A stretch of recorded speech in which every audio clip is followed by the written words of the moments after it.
Now, euro yen on the daily here is showing me a couple of things, actually. It's showing me a head and shoulders pattern. It's showing me a neckline through here, which has been false broken, suggesting that price can go long here. But price seems to be contained inside the pivots here. You can see the monthly, daily, and weekly, all in a very, very tight range. I can also see very clearly, I'll point it out to you, this market structure here, which is a terrible color. Hang on, I'll just change the color of that.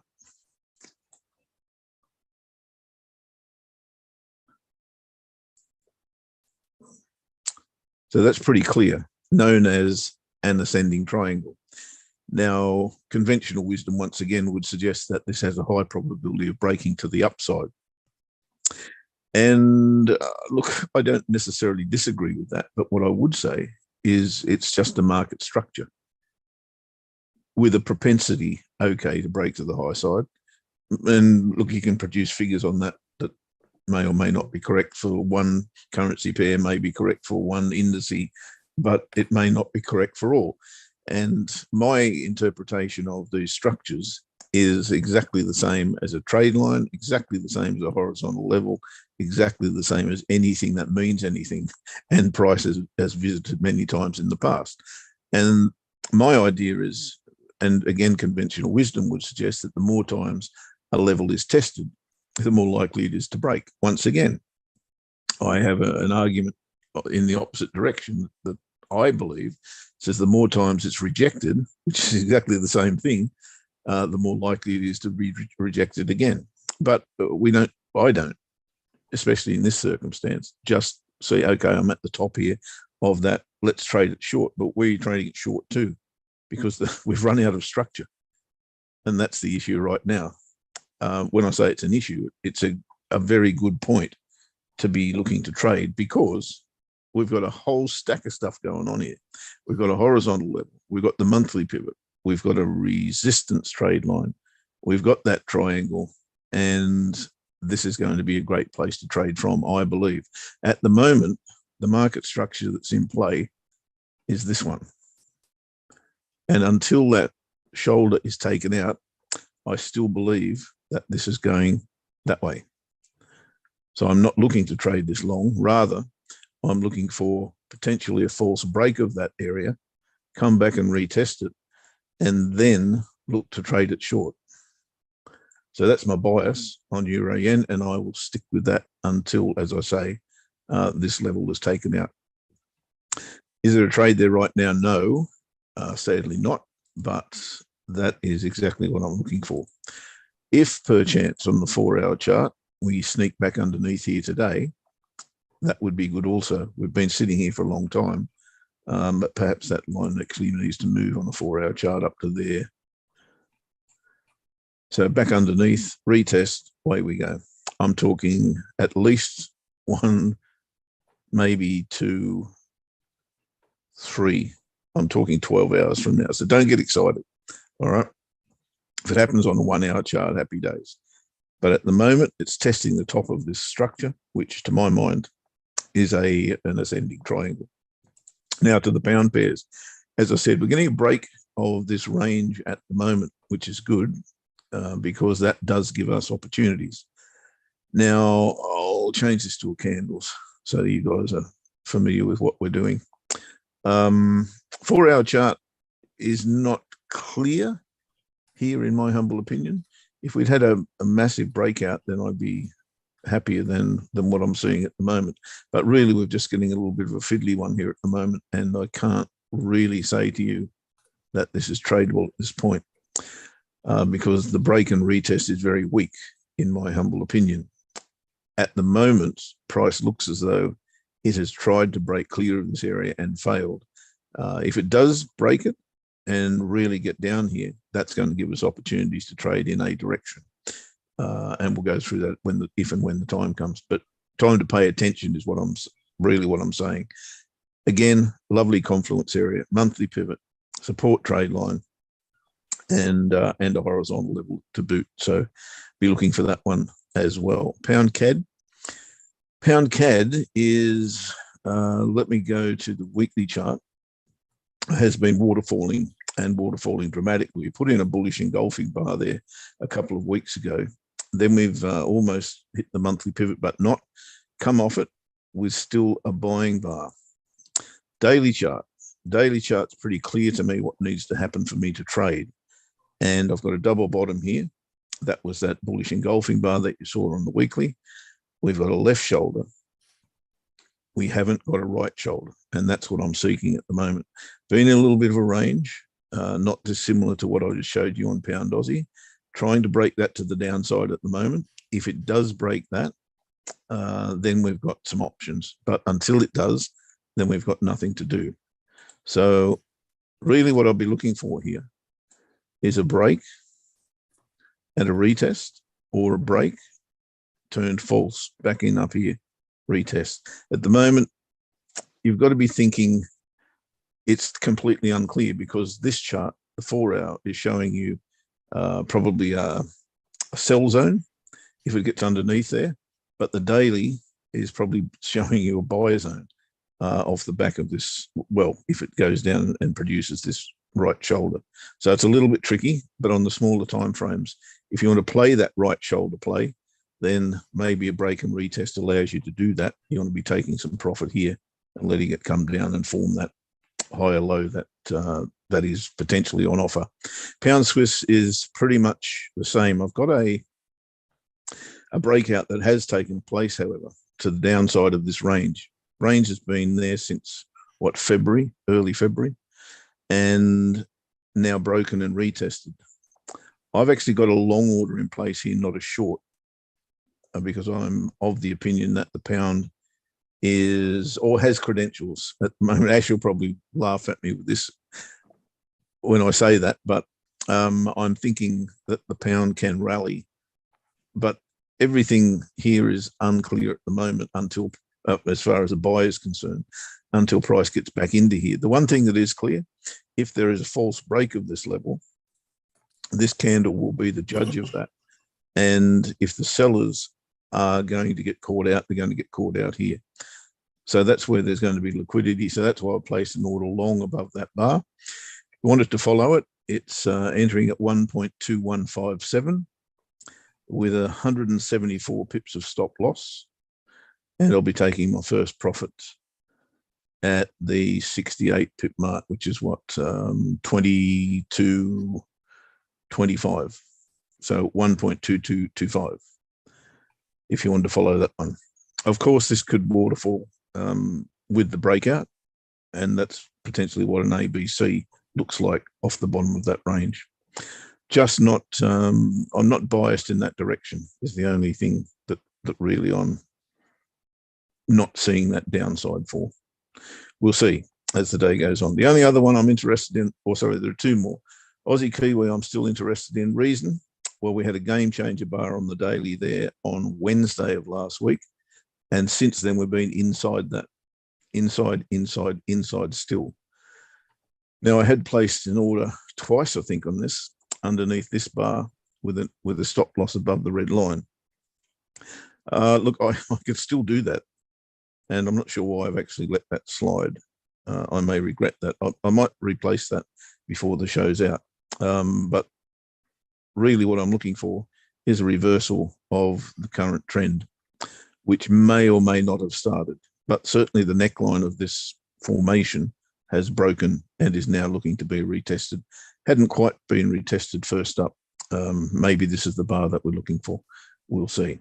The only other one is Euro Aussie, if I can find it. And did I talk about Euro Aussie? I think I did. Okay, so we're done with Euro Aussie. Looks very similar to another chart as well. So I'm looking for downside here before longs. Like I said before, if this indeed is a breakout, it hasn't followed through. And if this is indeed a break of a neckline and a retest of a neckline, it also hasn't followed through. So I begin to ask myself, why is that the case? And generally speaking, if X doesn't happen, then Y generally will. So I'm thinking this is probably downside coming. no evidence of that just yet. I'd like to see a false break of resistance for that to set up so I can actually trade it. But that's pretty much what's on my mind as far as going into the week's concerned. The pound is going to be the question mark currency for me. And if I can get a bit of a rally out of that currency, then I think we'll be in some money. Hello, buddy. Are you awake? Hey, mate. Not really. When did you get home? I beg your pardon? When did you get home? I got back into my house last night at about 8 o'clock in the evening. So about so you've actually been able to have a sleep. Yeah. So I had to write the report for the week as well quickly before I got to bed. But yeah, I got to bed about 10. So yeah, I've had some sleep. I suppose it's just it takes a few days to kind of flush it out, doesn't it, and just get back to the normal body, your body clock. But I feel okay. I don't feel too bad. And actually, it couldn't have been a better week to feel quite exhausted because the amount of bank holidays we've got this week, the market's going to be pretty quiet. I would have thought. Yeah, starts with today, right? The US having a bank holiday. Exactly. US on bank holiday. We got the UK on bank holidays on Thursday and Friday this week. Next week's the Swissy. So it's just bank holiday season, isn't it, right now? And actually, it's going to be, as I say, it's going to be quite useful for me because I can have a little bit of recovery and also think about my, the trades that I'm kind of looking at and getting into. And I'll show you a few things that I'm thinking. Analysis sort of suggests that we're going to get maybe another week of downside in the dollar. I don't know if your analysis kind of points to the same thing.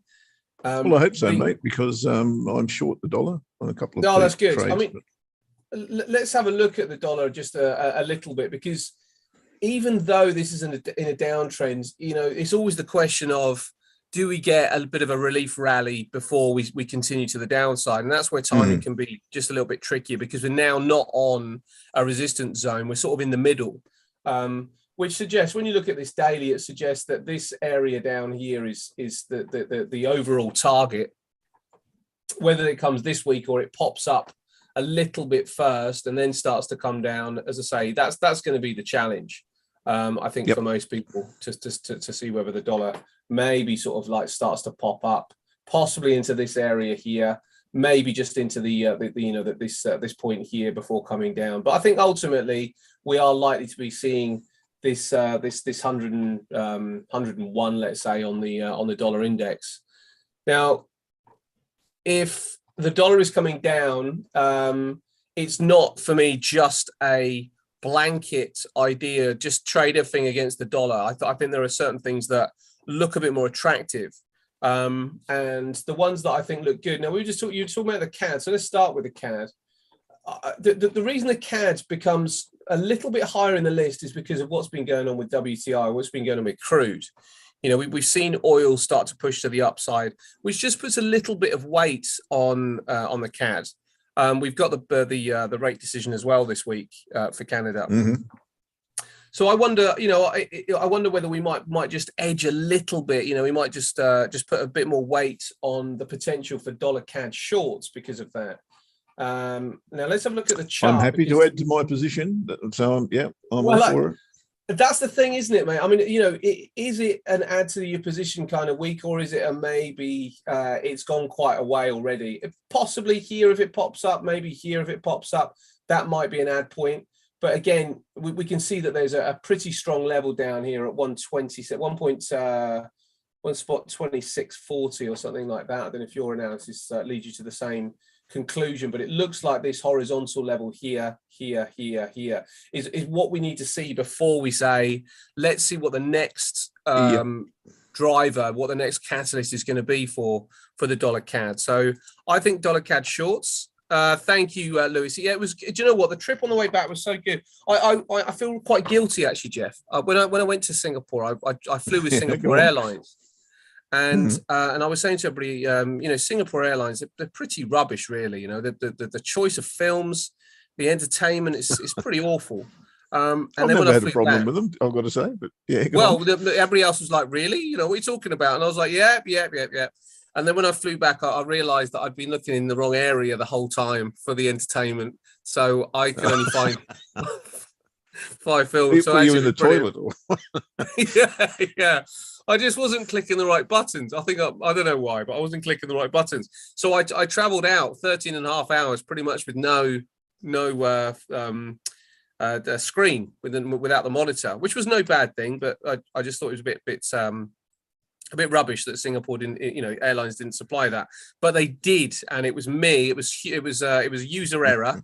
So they're back up again. They've elevated again because the staff that run the Singapore Airlines are incredibly polite. They're incredibly accommodative. They're really welcoming and very pleasant, and they give you what you need. And the entertainment is good. I managed to watch what I needed. So yeah, look, actually they're right up there as far as airlines are concerned, I believe. Yeah, I've always quite liked Emirates, but I couldn't get the flight I needed with Emirates. But I kind of, there's a bit more warmth about Singapore Airlines. They're very sort of like the actual atmosphere there is just a bit warmer. I find I quite like them. But anyway, yeah, don't sack them. That's right. No, I'll be traveling with them again next time. So this is what I'm looking for with the CAD anyway. Dollar CAD down to this area. The other one I quite like is the Aussie dollar for a long, and that leads me here. Let me just check this FTSE. I'm looking at the FTSE actually. Let me just check this FTSE. Yeah, I'm just going to take a quick short on the FTSE here. I've got one position on, a couple of positions on already. Let's trade that down. Okay, we might shoot over to George when you've got that. No.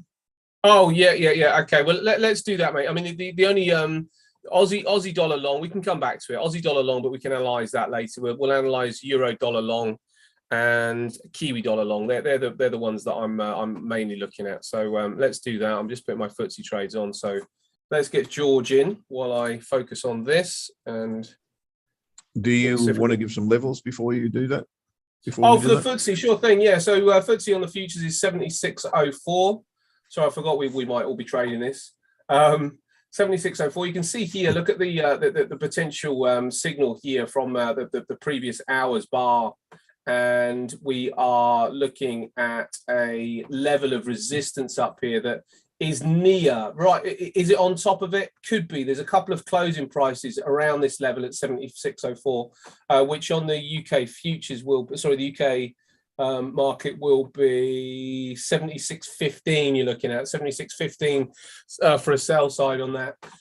Stops at the highs if you're trading with stops. So looks like around about we call it a 15 pip stop loss, so 76.30 on the UK 100 for the stop. And I'll probably aim for this pivot down here. And the reason I quite like the pivot is because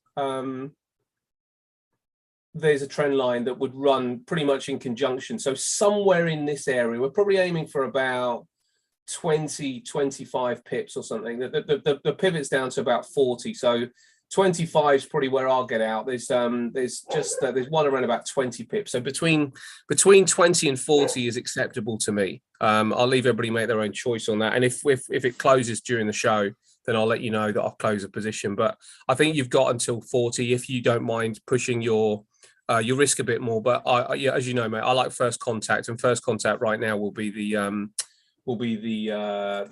area here, which is about 20 pips below where we are. This is another area of potential resistance just here. So we need to get under that really. And if we do, then we got this rising wedge that breaks down. Who knows? But the market doesn't look weak today. I'm just really trading a retracement back into the area where it probably will find a trend structure, and I think we'll be bashing our heads against this top level for the day. But I think on the short term we could get a little trade out of this. So let's see what we got. All right, the market, that is the stock market in particular. I don't know. I only look at the S&P 500, and you know what? It was one of those seasonal trades. Yes, not yesterday, but Friday for what's it called?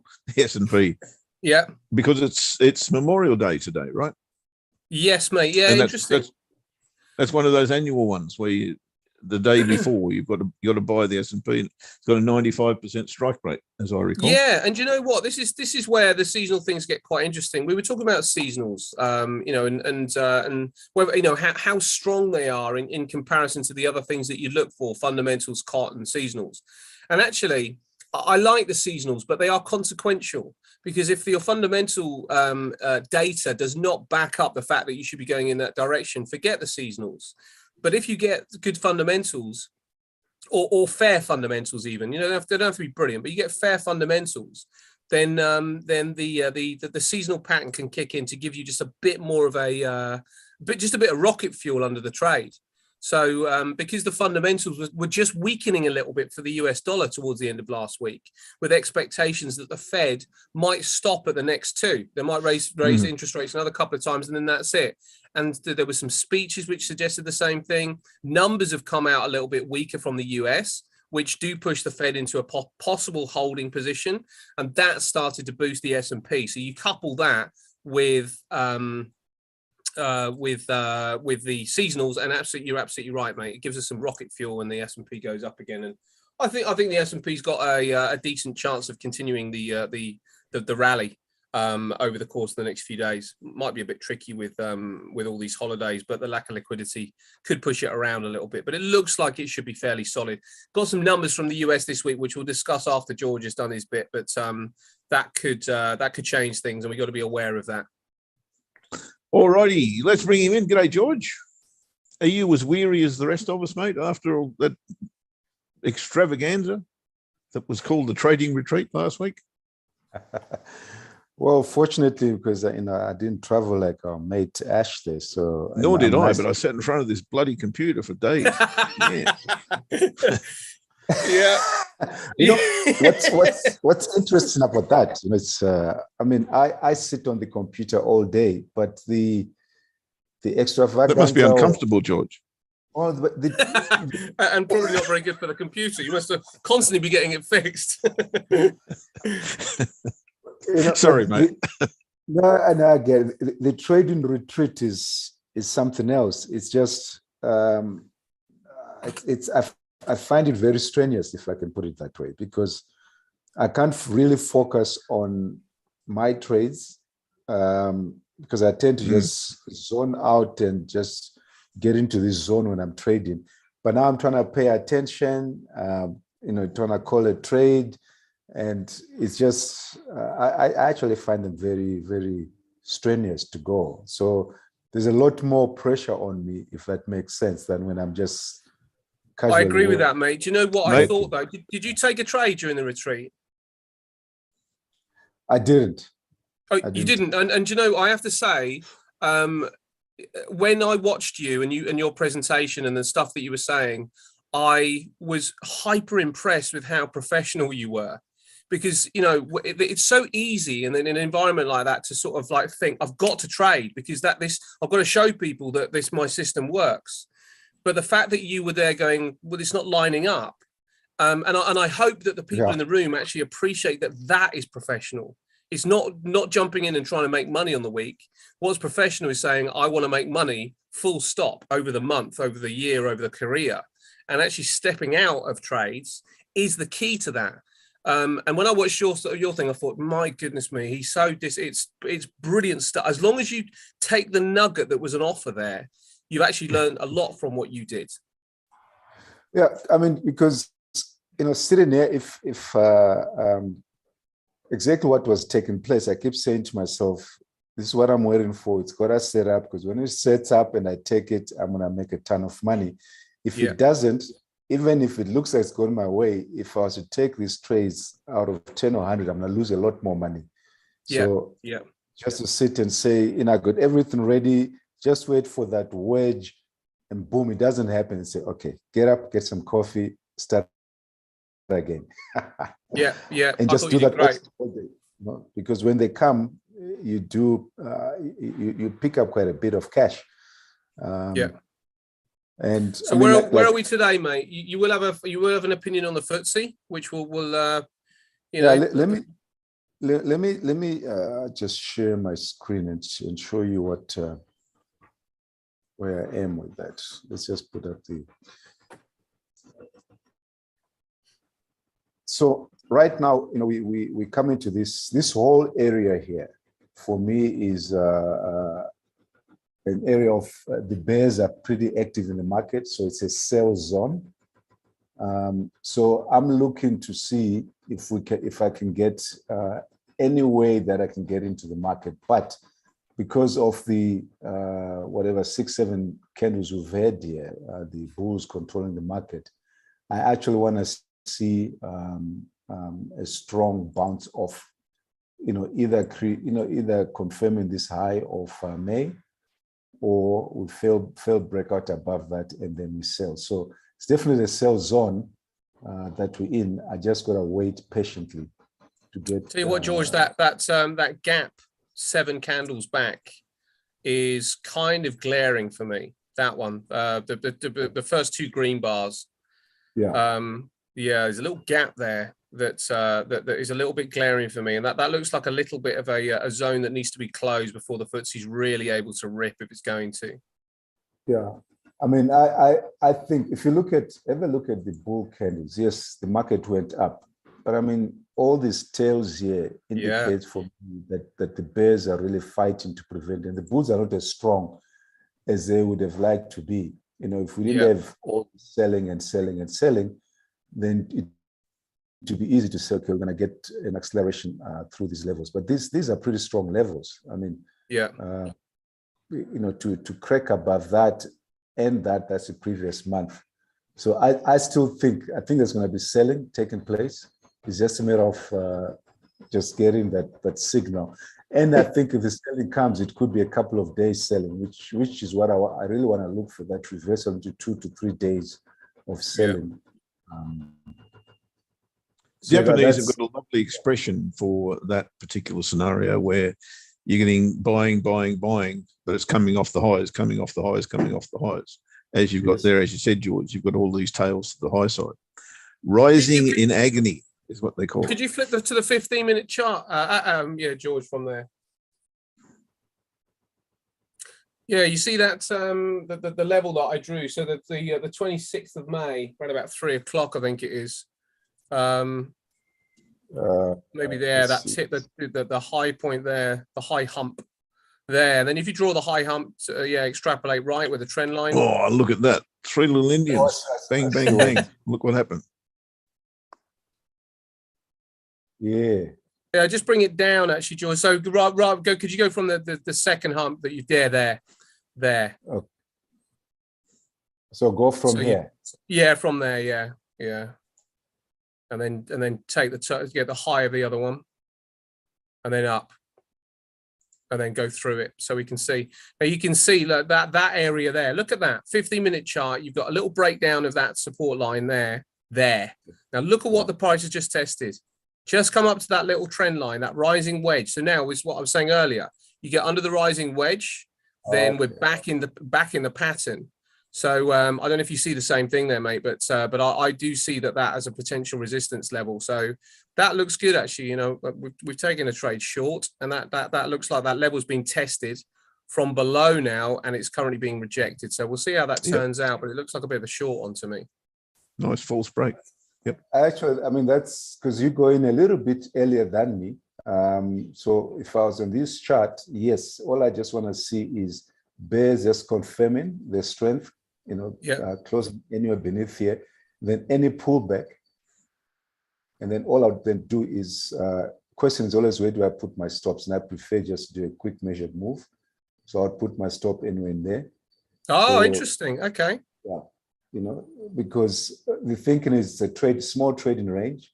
If we do break up above that, the market wants to trace the measured move. So I just put my stop a little bit above that, because many times I see it come and just bounce off, and then accelerate down again. Brilliant, mate. Do you know what? And this is really cool. I don't know if you think the same, Jeff, but it took me about a year to understand what Jeff was doing, to be honest. We traded every day, and it took me like a long time to kind of get it. And I think a long time, mate. I can tell you. It took you a long time. Yeah. I mean, I still don't fully understand it, but I'm sort of understanding what you're intimating, and it really helped the way that I looked at charts. And I think it's going to be the same for me when I watch you, George, and Jeff might feel the same about this, is that because of the way you look at the market, it's really good for people that need to understand technicals better. So, you know, look at the technical charts better. And you know, I like sort of seeing what you do and how you analyze it, because it's something that I'll sort of slowly introduce over time. But I really like that. I really like what you've done there with the trading range. So your target will be equal to that trading range below. Yeah, so here's what I do now. So if I'm in the market, which I prefer to do, I don't put a take profit. Okay, I know that's my kind of area. I can leave that as it is, but I don't actually put in it because I want to just see what happens. We might smash through it, pull back, so then I can take more profits. But if I'm going away, then definitely gonna put your take profit just a little bit above that, because likely to get there, bounce back, and do whatever. But if in the market, I prefer to manage my trades and just extract as much of the gain as I can. Yeah, that's really cool. Which actually it similar turns to my here, target. because I'm in, I can just That looks pretty similar to where my target currently is. That's really nice. Yeah. So if you wanna just set your target and take it there, I mean that's a perfect spot, right? I mean on the UK 100.583. But you know, if you have the discipline to say, okay, the market is going sideways, trading range, let me close it, then don't put a take profit, because you know, you wanna. But if you don't have the discipline, you're gonna sit there and start doubt yourself and end up back at break even, which will be quite agonizing, you know. And you know, that's the really interesting thing you say about discipline and agonize and stuff, which is that's how I take discipline off the table. I just sort of say, that's my target, I'm done. Then I don't have to be thinking, I don't have to look at it and be going, oh, is it going that way? Is it going that way? I'm just done. I'm done. I'm finished. Yeah. Because I don't like to think about it. You know what I mean? I don't like watching charts. I like to watch them when I get in and really just let it do its thing after that. Yeah. So many different ways, isn't there, to manage? So many. Yeah. Which means that I leave a lot on the table, but I don't leave any stress on the table, which is what I quite like. I've balanced up money with stress, you know. It's exactly that. I mean, if you can't take the stress and you gotta know yourself, then take what you can, because you still make money. But you have all this stress and agony and frustration. Just gonna plug my laptop in. So that for me, that's what would be. Just one other thing which I'm looking at, euro, because of this channel that we're in, and we're coming up to the top of the bear channel. So I want to see on the daily if we can test that channel, that descending trend line. If that happens today, I'm going to jump in and start to look for a reversal pattern, one of my major trend reversals on the 5-minute, to go all the way down. But I don't want to do anything until we get there, because we're going sideways here. You know, I don't want to be chopping in and out. So I want to actually see if we get to test that. If we don't get it today, I'll look at it tomorrow. But that's an area of interest for me. I mean, I left this in here. You know, I think, you know, I kind of just screenshot and build my own PowerPoint slides. What happened in March is a classic example. You would have seen this trading range here, and you'd have seen this wedge pattern. I mean, this is one of the classics, 1, 2, 3. So before all of this happened, you would have seen that and seen that bull candle. Then you'd have been saying to yourself, there has to be a failed breakout. We've just, we've had tails, bulls have failed to close above this high. We've had a follow through. I'm expecting that to fail. I'm at a wedge top. Then on the day, you'd have been just waiting to get that trend reversal up here and then sell it. And then if you see all of this, then every day just sell until you get whatever stopped out somewhere down here. So that's kind of what I'm waiting for. This day or tomorrow, something's going to happen off this trend line.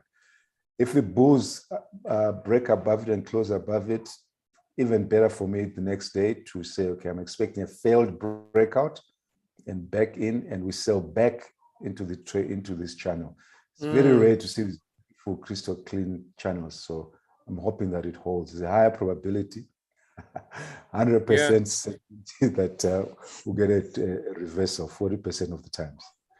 So yeah, I think that one's the euro dollar. I think is an interesting one, because I was saying to Jeff earlier, I'm pretty bearish on the dollar and the Aussie, the Kiwi, the CAD, and the euro falls into the list. But the euro would be the one that, if I had any doubts, it would be the euro. Just the structure of the data, you know, the fundamental data is just awful. But I can't see how they can't move. You know, I can't see how Lagarde can hold on and leave the euro to just weak and allow it to get run over with everybody else raising interest rates and reducing balance sheets. I just don't see how they can you know, not do the same at some point. I don't know if it's going to be this week by any stretch, and it might be that we do see that weakness, but the euro is a big question mark for me. If they can come out, Lagarde is out this week. If she intimates we're ready, we're going, this is going to take off.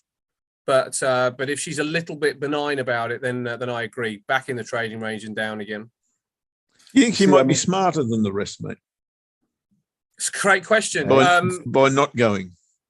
Well, she's a woman, mate, so she probably is a lot smarter than the rest of them. I mean, there's something about blokes. Something about guys when they kind of like get in. Mind you, I mean, they are central bankers, so they're a bit more measured than the rest of us, I would say. But Jerome Powell is late, isn't he? I mean, he really left it late. I don't think. I mean, even though Lagarde is late, I don't think she had so many options as Jerome Powell and probably a Bailey. But because New Zealand moved, they were going. They were ready to go. Mm-hmm. So it could have been done. And you and I discussed it at the time. Have they gone a bit early? But they may well prove to be the ones that moved in the correct way. But it wouldn't have been the same for the Eurozone, you know. And I think her job's harder, you know, to geographically where she is right now. You know, where Europe sits right now. I think her job's a lot harder than the others. I don't want any of their jobs. I've got to tell you that. No, that's just no thanks. No, too hard. Really too hard. We'll see. So euro. So euro. Anything else, George? It's exciting just to hear what you guys are talking about. One other thing that I just go on to the 5-minute chart every day, whether it's looking like setting up on the daily or not, is my favorite Hang Seng 50. So I'm looking to sell. So this is one chart that I just trade. Even if I never looked at the daily, I just get in, love to trade it through all the opens, etc. But you know, on the daily, I'm looking to sell off here at these levels. But I am in on the 5-minute. I'm just waiting to see if I do get the setup. So we had this little trading range, you know, breakout above measured move, went sideways. I'm looking to sell here. This is the extension of Friday's range. If we get out here, this is that yellow line that I had. So these yellow levels, I just put them in every now and then, key area of selling. So in terms of presently looking at the market today, Hang Seng 50 is a sell for me. And that's what I got. Okay. Yeah. So you're actually a little bit. That's about it, mate. Yeah, yep. Cool. All right. So, but also it's end of the month, beginning of the month, holidays. Yes. I'm not willing to jeopardize the profits I've banked for the month, so I'm super cautious. That's the other thing in these last couple of days. Yeah, I understand that, and I think that's the thing with this stuff, isn't it? That if you've already made your money for the month, then and you don't need to trade, then you probably are much more likely to sit it out and just sort of, or go in a lot lighter, just take a little bit on the day, and you know, because you don't want to affect what your month has been. I think there's a lot to be sort of said for that, because this is just another layer, isn't it? When you're sort of like talking about trading, it's never black and white. No, every day is different. That you build up. I mean, you know, it's like sitting through, you know, the trading retreat and hearing all the guys speak. I'm always saying to myself, how can I get better? How can I improve myself? I mean, the one thing that I haven't done for years and years is hold on to trades overnight. And I'm looking at the euro and just sitting back and I'm saying, listen, the way that I look at charts clearly shows me where things have a higher probability of turning. If I just went on the dailies and on the ones that, like Hank saying, I jump in a trade 5 minutes. But let's say Euro, for example, if I have a higher certainty of finding where these pivots are, these turning points, whether we get acceleration, pullback, or reversal, why don't I go on to the 5 minutes? I know where the stop will be on the daily. Take a 5 minute trade and just leave it. Not for the day, just leave it for days and just don't worry about it. Yeah. That's something I'd never ever consider. But I had that last week. I was sitting there, I said, but what stops me? Just absolutely, mate. Do you know? And this is the thing, and this is the interesting thing about your personality. Whether you're if we in animal terms, a hunting dog, a jaguar, or a hunting dog. What is it? Falcon. I don't know. Falcon. Yeah. Well, so basically, are you sort of like trying to take small winners very often or large winners less often? But actually, I mean, I've got a long position right now on gold, and I've got every intention of just leaving that be. And I think that there are some things you can say, I'm going to trade this one more like a jaguar, where I'm just going to leave it longer term, but I'm going to trade these, going to continue to trade these like a hunting dog. And as long as you compartmentalize which are which, then I think that there's a lot to be said for that approach. Mm.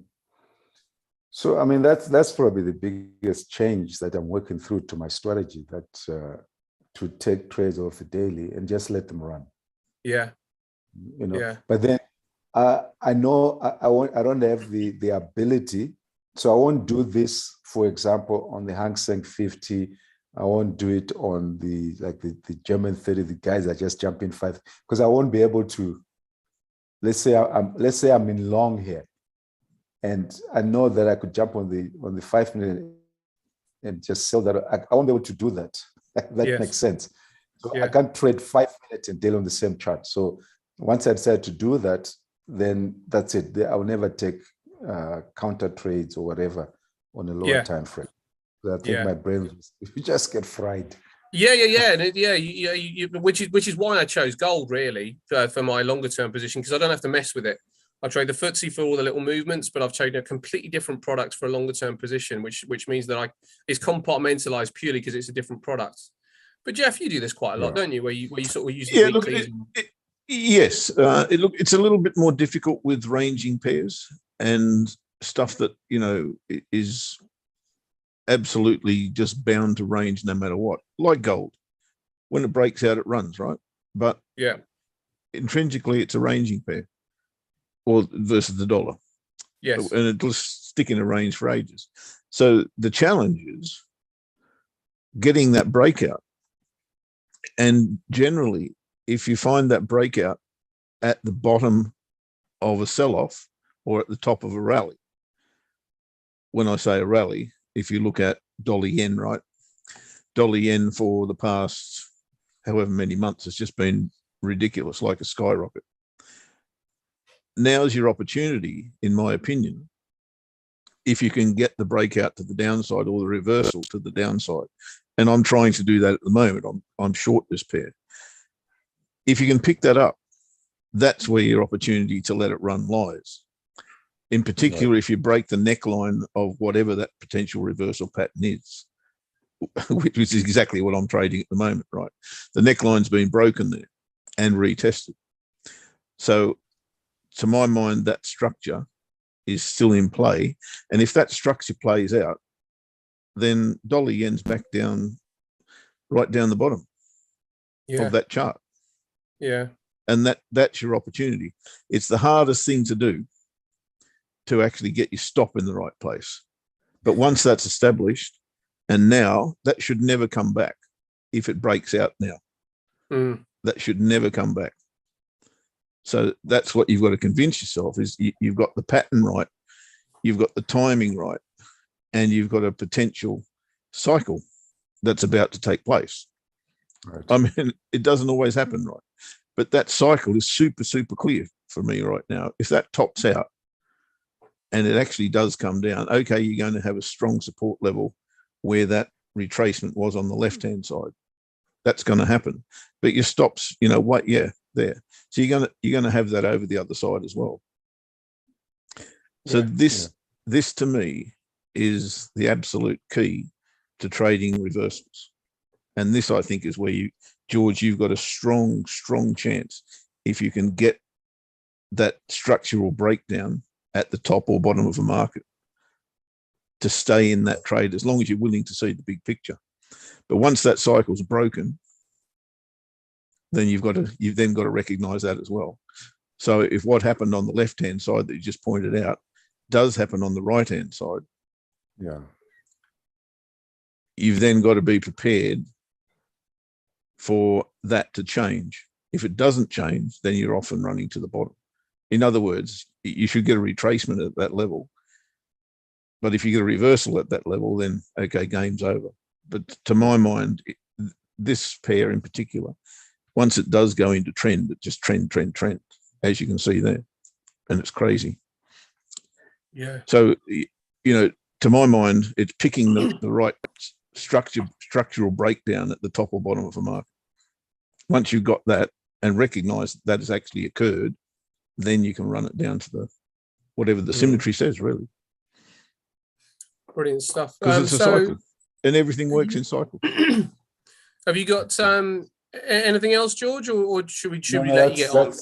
Yeah, that's it for now. We'll catch up next week. Enjoy your breaks, your holidays, and all the news this week. Great stuff, mate. Cheers, mate. All right. See you next Have week. a good week. All right. Bye-bye. Bye-bye. Have we got Simon in today, mate, or is he not coming in today? I'm not sure. I haven't seen him in the room, but maybe he is as someone else. Nope, okay. Not in. Okay. All right. Well, let me just quickly to finish up. Yeah, you're going to talk about euro dollar and something else.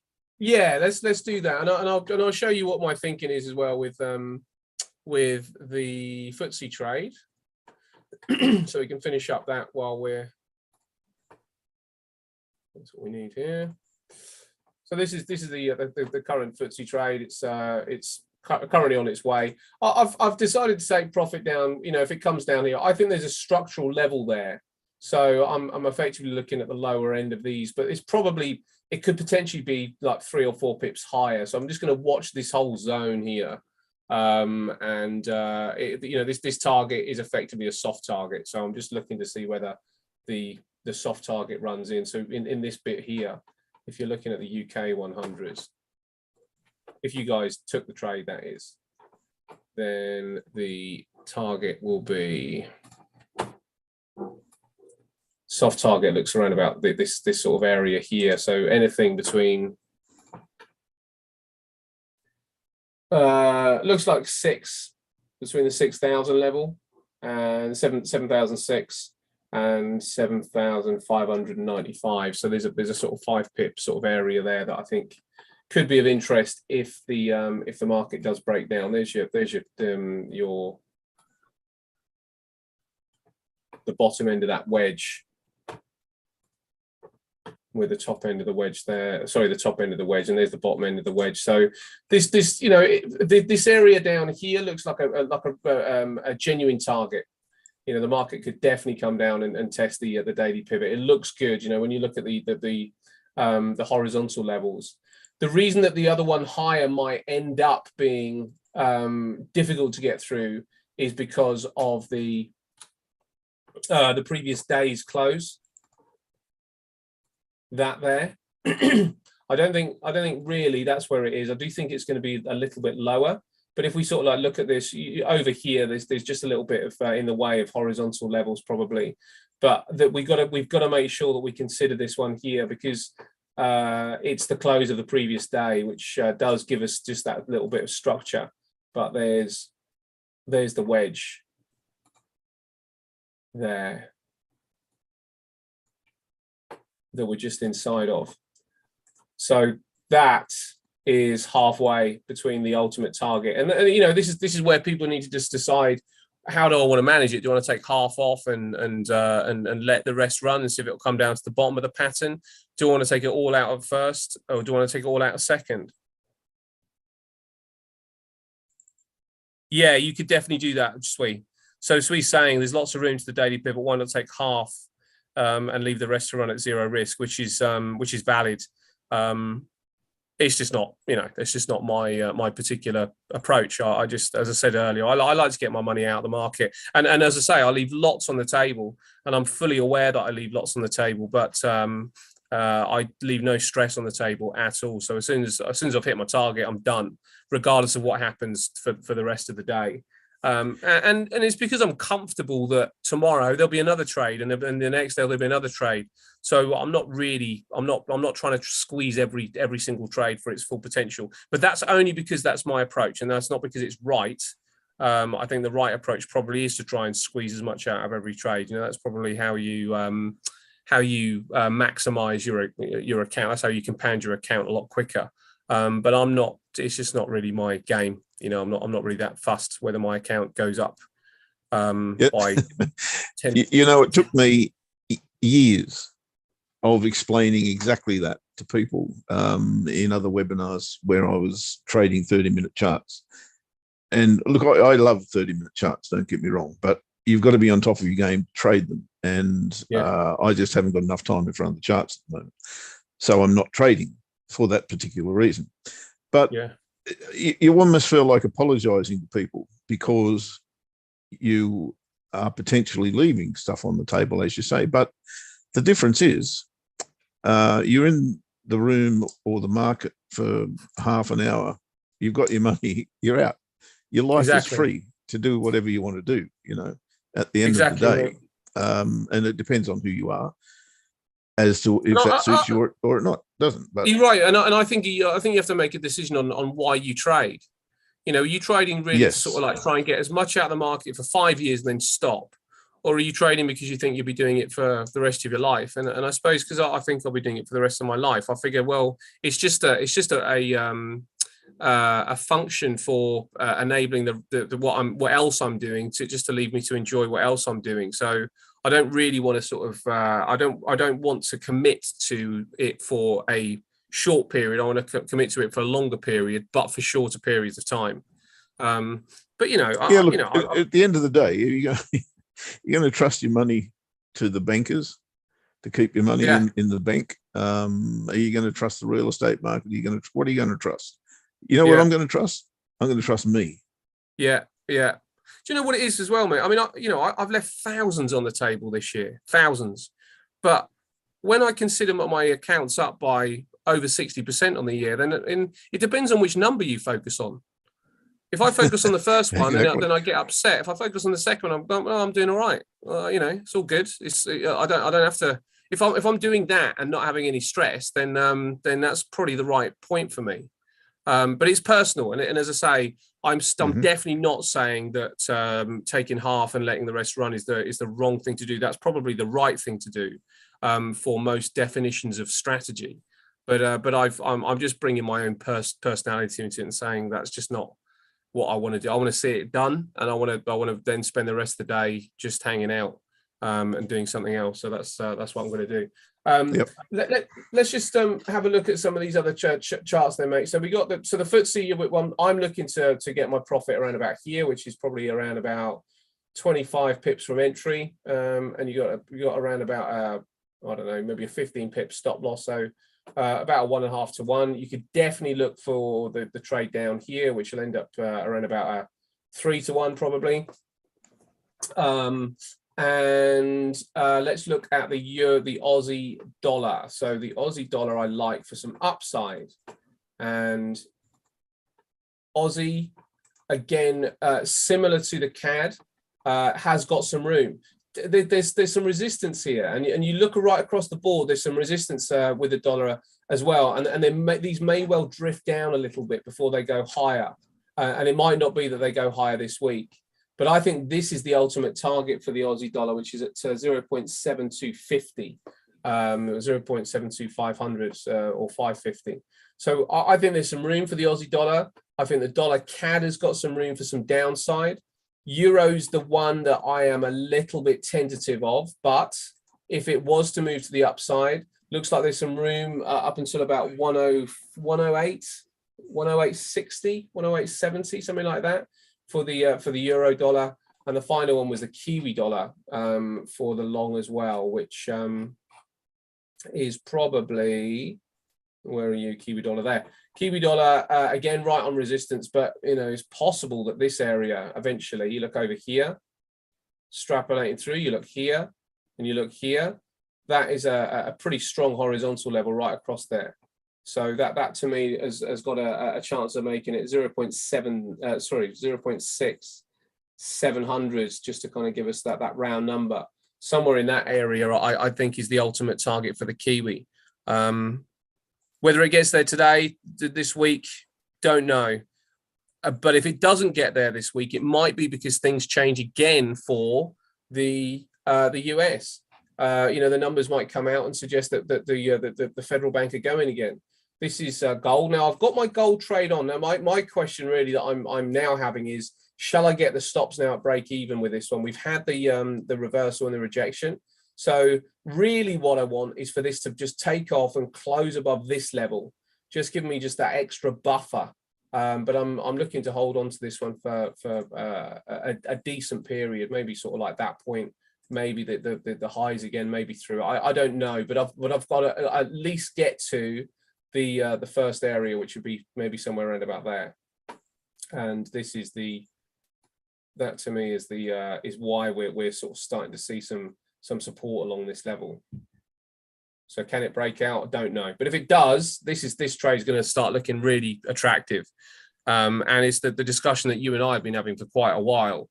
It's still bearish at this stage in many respects because of that double top and everything. But if you are going to pick this up, you're going to pick it up here.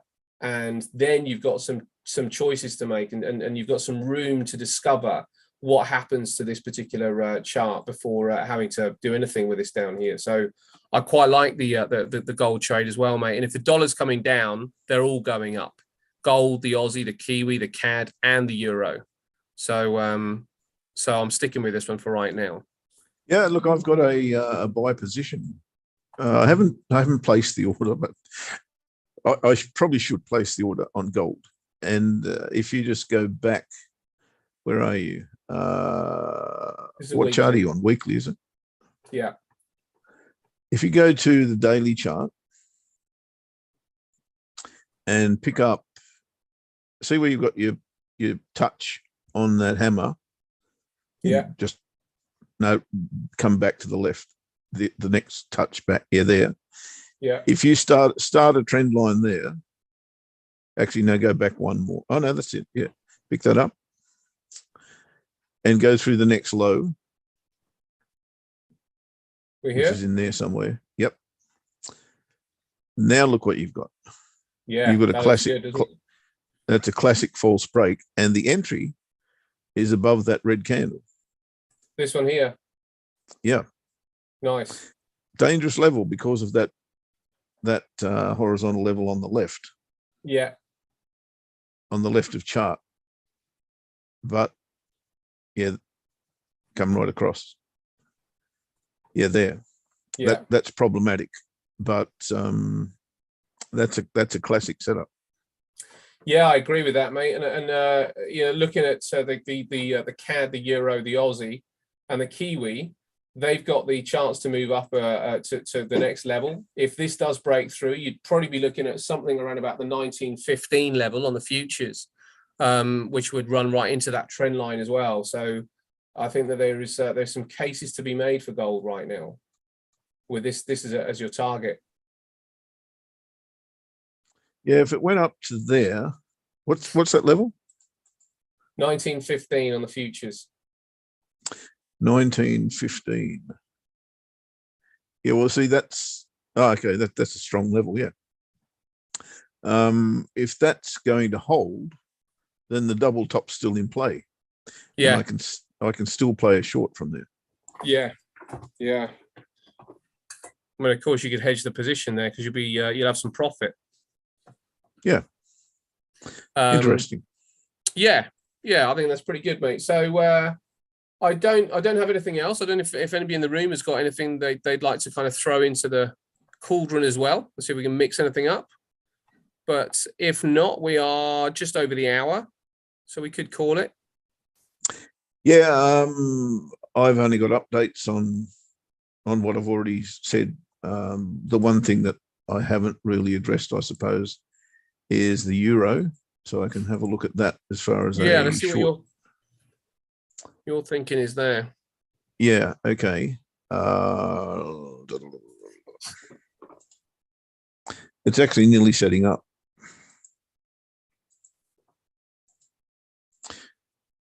So intraday, what we've got here is a false break potential of this area. It's messy. I've got to say it's messy, but it's kind of there.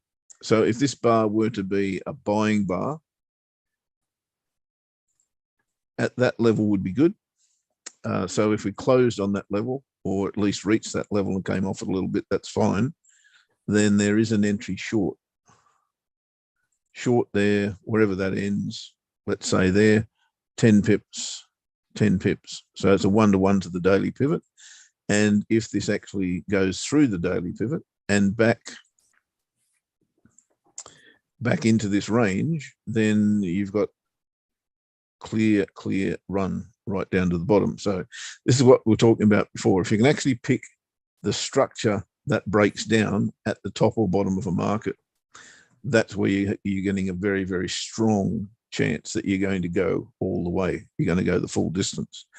Let me explain that. I think dollar CAD is probably the one I'm in at the moment, is best way to describe that, actually. And you guys should be in this because we flagged this more than a week ago, long time ago now. And what we're looking for, if I go back to that explanation of cycles, what we're looking for is what happened on this side of the chart to happen on this side of the chart, right? And again, if you can pick the structural breakdown, you're a long, long way ahead. So dollar CAD actually broke down.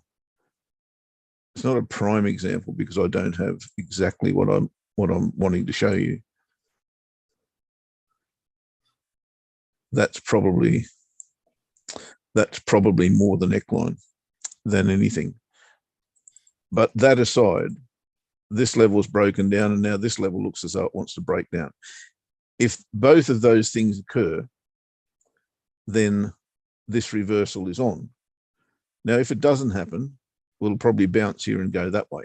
And that's fine because we've got money in the bank. But here is what the key to this is. If you get the reversal and the structural breakdown is clear, then this ain't coming back there, in my humble opinion. And you can see it time and time and time again. If you look at the euro, go back to the euro. I saw it on George's chart there earlier, where if you've got the structural nous, if you like, and know exactly what's going on, this topped out way back here. So it's been in trend for a long, long time. But here's the structure that you've got. You've got an ascending triangle sitting there, which broke to the high side. And George was talking about this. And he's expecting that to be a false break. For whatever reason, George has got, I don't know what George's reasoning is, but my reasoning is not predicting that that's going to be a false break. But what it is saying is that's a clear breakout. And if it is a false break, it's going to be false here. I say this just about every day. If these buyers are wrong, they're going to be wrong there. And that is where the structural breakdown takes place, or the beginning of the structural breakdown takes place, because here's the structure. The structure is an ascending triangle, it's a rectangle, whatever you want it to be. But that point there is telling you that it's going to the bottom of that structure at least. And then if you've got the breakdown point right, it will go all the way into the bigger structure, which is what it's done. So when you're thinking about where do I get out, as long as you've got these structures in place, you've got a horizontal level there, you might want to get out there. But if you really want to milk this for all it's got, you take the biggest structure on your chart, which is what I've got here, the descending channel, which is what George had on his chart. And we're here again, exactly the same here again, right? You see how that broke out to the high side with a bull bar, a big decisive bull bar. If this doesn't come back here, it's going up here, right? And that's the key for me. If you're wrong in terms of directional bias, it doesn't matter because the market's going that way. But if you get this right and it goes back to trend, all of this is available. Mm. And that's what I was trying to point out before. Yeah. Follow the structures. The structures will tell you. And if it's not a symmetrical equation, which is probably, if you go wide enough, right, it will be. Mm. Look at that. That's come exactly down to there, actually broke through it, and now it's retesting that area. That cycle is now complete. So you now go into the next one. And if you look at the bigger cycle, there's your line of symmetry right there. What happened over here happened over here. And you'll find that pairs like euro dollar, which are the major currency, is the major currency pair, right? You'll find that they're so regularly doing cycles like that. You can see them all over the place. So does that suggest that the rally from this particular point is the most likely outcome? Well, no, because the cycle's over. I don't know what happens next. Okay. We're now going into a new cycle. Yeah. Now, my way of thinking would be looking now for a reversal. And that would start this cycle, which if we go back to the top, that's the cycle I can see. I can only see that one because everything else is going to be messy. But what happened over here, if this does reverse, and it's going to go there first, one would think, then come back, will happen over here. And the first cycle will end there.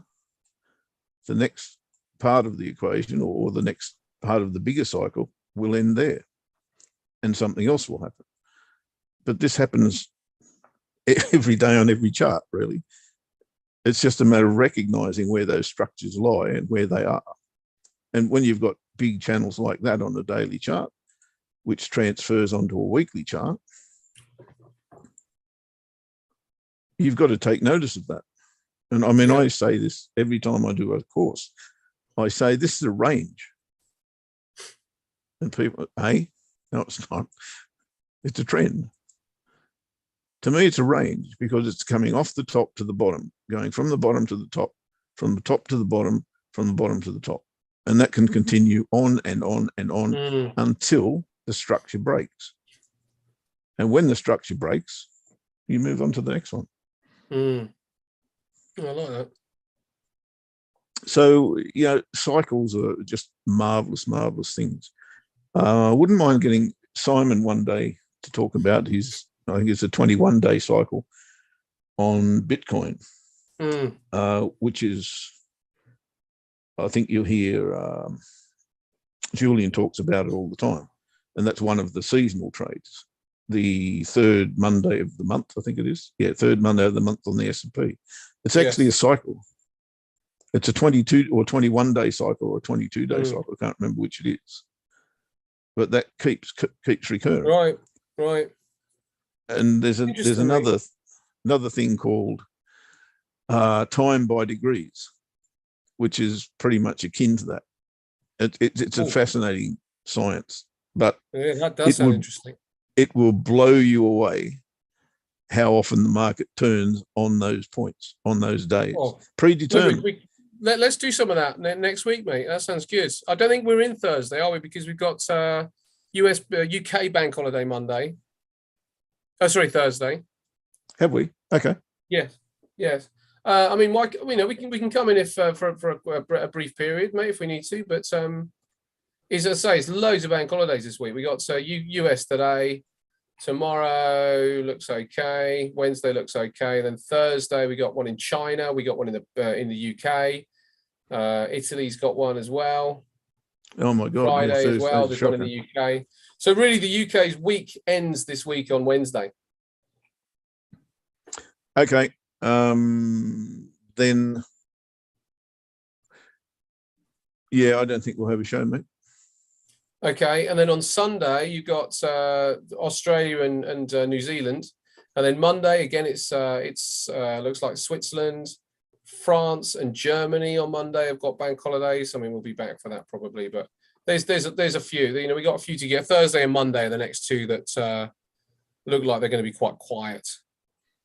So, did you say the next Monday is also a bank holiday? Not for us, but for Germany and France. Okay, so we'll come back on Monday. We'll come back on Monday. What's that? The 6th, right? Monday the 6th. Yeah. The 6th of June. Holy dooly. Yeah. yeah. I see what you're saying. Wow. What's that all about? Oh, June 6th. That'd be Queen's birthday holiday. Yep. Okay. Yeah. Got it. All right. Well, we better come back and say good day anyway. Set up. All right. We'll come back and say good day on Monday.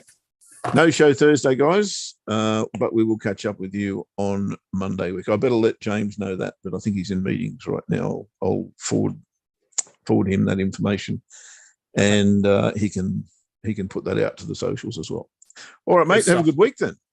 Yeah, you too, mate. You too. Enjoy your week, and I will see you on Monday for the just to set up the week, and we'll go from there. But thanks, guys in the room as well for joining us, and hopefully Simon will be also back with us next Monday, and we can kind of crack on with that stuff and maybe discuss more about the time stuff. So yeah, thanks, Paul. We'll see you next week, buddy. Thanks, Wee. Thanks, Lewis. I don't know if Lewis is still in the room, and of course, thanks to Marlon for looking after us. Have a great week, guys.